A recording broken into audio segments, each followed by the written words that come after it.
¿Cómo se hace esto? Yo tengo AX menor o igual a B. Esta es la forma canónica. Para poder aplicar el algoritmo siempre hay que convertir en su forma estándar. Para ello hacemos esto. AX más oscura igual a B. Variable de oscura. ¿Qué cosa es la variable de locura? La variable de locura es una variable libre que se introduce para poder equilibrar el lado izquierdo con el lado derecho, digamos, la restricción. Pero si nosotros lo vemos en términos matemáticos, al agregar la variable de locura convierte la desigualdad en igualdad, así es simple. Entonces yo puedo decirlo desde un punto de vista matemático o desde un punto de vista operativo. Desde un punto de vista operativo, la variable de locura es una variable libre que se utiliza para poder igualar, acá lo ves, todo esto igual a B. Y para ello se introduce la variable de locura. ¿Ok? ¿Está claro? Muy bien. Número 2. Incorporar en la función objetivo las variables de holgura. Las variables de holgura. Pero con coeficiente 0. Pero con coeficiente 0.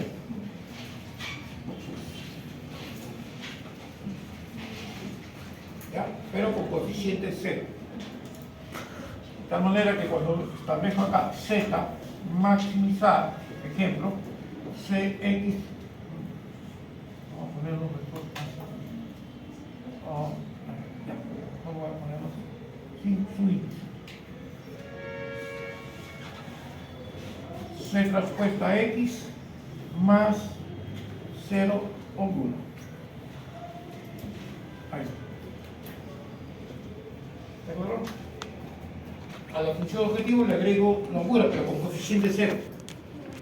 ¿Para qué se agrega con coeficiente 0? Ojo que no todo lo puede escribir. Se agrega el coeficiente 0 para que no cambie la factibilidad del problema. ¿Ya? Para que no cambie la factibilidad del problema. Si usted no lo coloca así, va a cambiar la factibilidad del problema. Entonces, el propósito de introducir o incorporar el valor 0, coeficiente 0, es para que no cambie la factibilidad.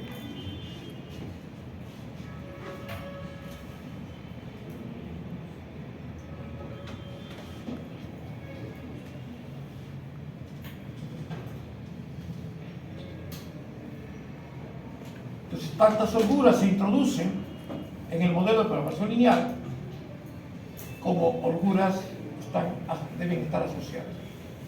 Si hay 3 restricciones, 3 variables de holgura. 3.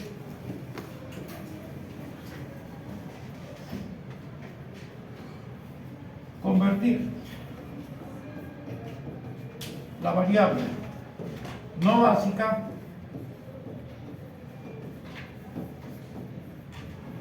en básica. Variable básica.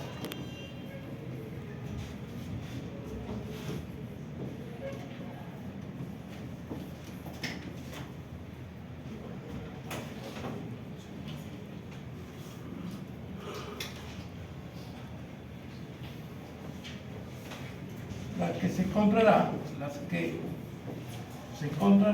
en la base.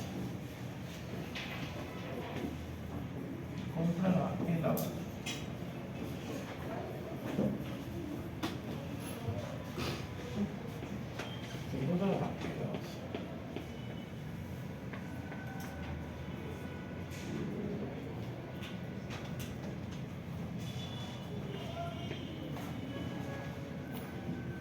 Número 4.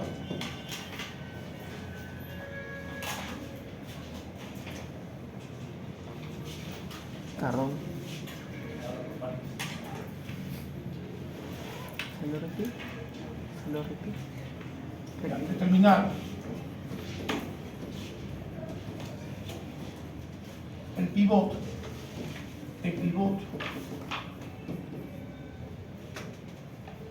en fila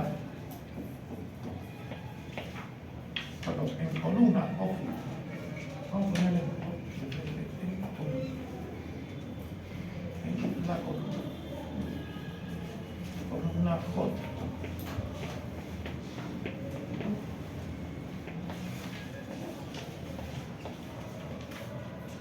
Para poder encontrar, determinar el pivote de la columna J, lo primero que tengo que hacer es convertir esta función objetivo, o sea, vamos a decirlo, convertir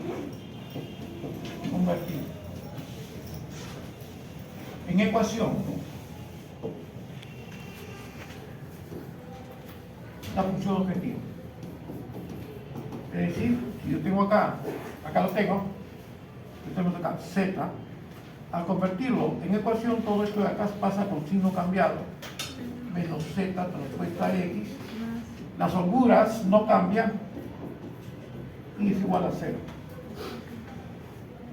¿Ya? Se convierte en una función objetivo de la cual nos va a permitir encontrar el pivot en la columna y luego en la fila.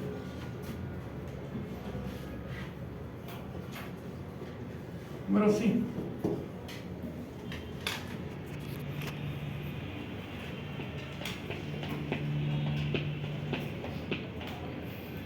Para determinar la columna pivot,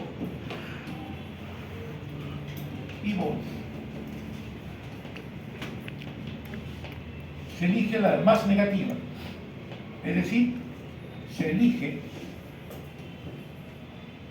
el coeficiente CJ más negativa.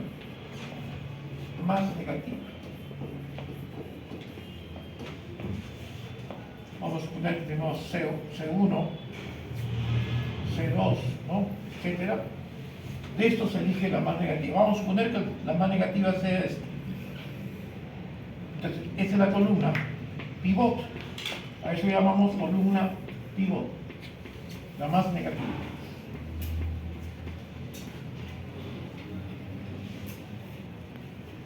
Bien. Esto es en cuanto a la columna. En cuanto a la fila,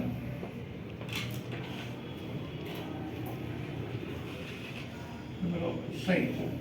Determinar la fila pivot.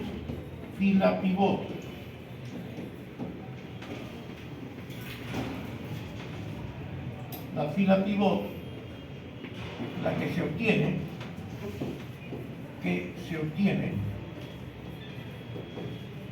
dividiendo ZJ menos CJ sobre XJ, XK, en todo caso, es obviamente,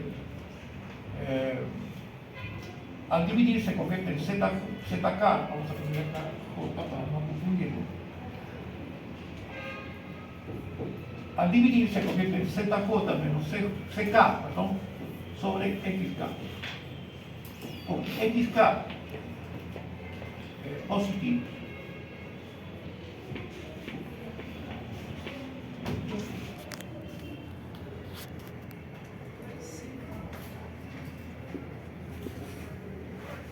Esa conversión, por lo general, se conoce en inglés, bueno, no lo voy a decir en inglés, pero sí la sigla, se llama RHS, que es la columna.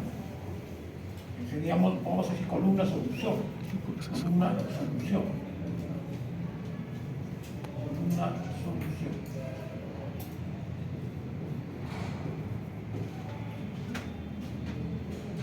Entonces, de esto voy a para hacerlo más ilustrativo, decimos acá B1, B2, Bn, divido todas las filas, o sea, hago este proceso, dividiendo los elementos de la columna elegida. Vamos a suponer que la columna elegida sea el C2, que habíamos visto en el ejemplo. Y yo tengo acá, vamos a poner un elemento, vamos a ponerle acá X11, acá X21, ¿no? Etcétera. Y al dividir estos elementos, de esta fórmula, voy a hacerlo de esta manera. B1 sobre X11, B2 sobre X12. De estas, elijo, dice, el valor positivo por el menor de los coeficientes. Vamos a suponer que acá me salga, vamos a ponerle acá un K1 y acá es K2. En este caso, K1 es menor que K2. El elegido es este, porque tiene el menor cociente positivo, pero es el menor. ¿Ya? Entonces, tenemos que aprender la parte abstracta. Jóvenes, más adelante vamos a ver un poco más complejo todavía. Entonces, vamos a idearnos. Luego lo vamos a ver con números, por supuesto que sí.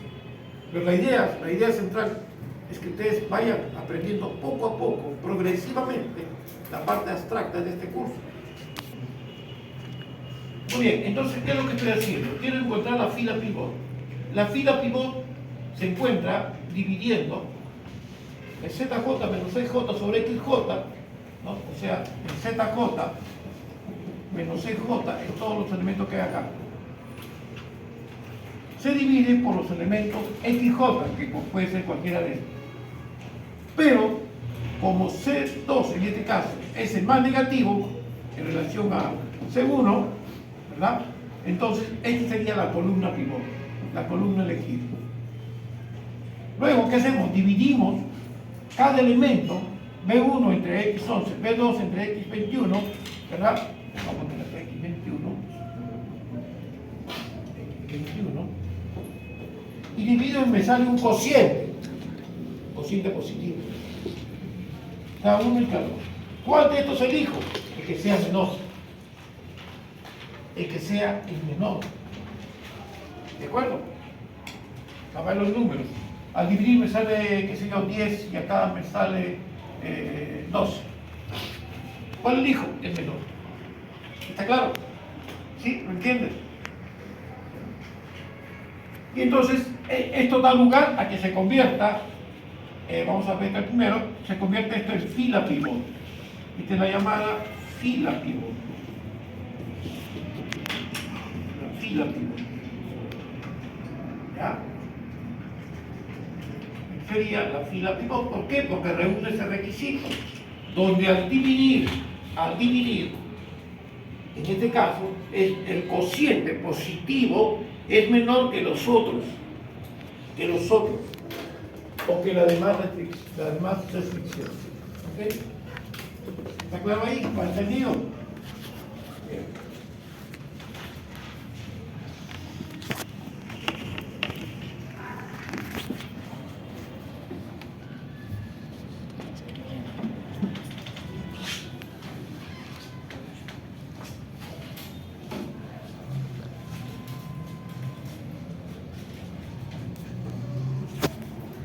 Una vez hallado la columna pivot y la fila pivot, busco el pivot.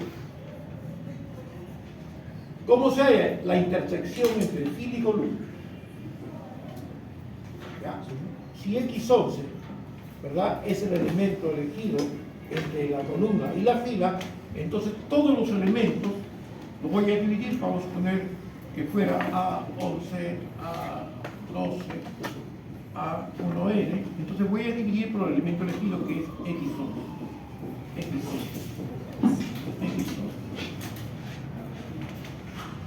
¿Para qué? Para que al dividir esto se convierta en 1, en unidad. A eso le llamamos pivot en el número.